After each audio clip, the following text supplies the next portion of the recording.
నేను ఏ పని చేసినా భావితరాల కోసం ఆలోచిస్తాను. సంపద సృష్టించాలి, ఆదాయాన్ని పెంచాలి, ఉపాధి అవకాశాలు మెరుగుపరచాలి.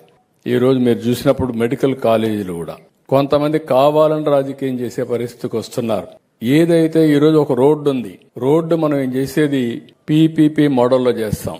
10-15 సంవత్సరాలు వాళ్ళు రన్ చేసి మళ్లీ ప్రభుత్వానికి అప్పచెప్తారు.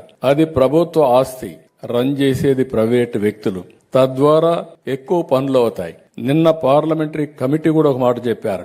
ఈ రోజు ఉండే పరిస్థితిలో మెరుగైన చదువు కావాలన్నా, మెరుగైన సేవలు కావాలన్నా ఈ హాస్పిటల్ గాని కాలేజీలు గాని పీపీపీ విధానమే మెరుగైన విధానం అని పార్లమెంటరీ పార్టీ కూడా చెప్పే పరిస్థితికి వచ్చారు, రికమెండేషన్లు ఇచ్చే పరిస్థితికి వచ్చారు.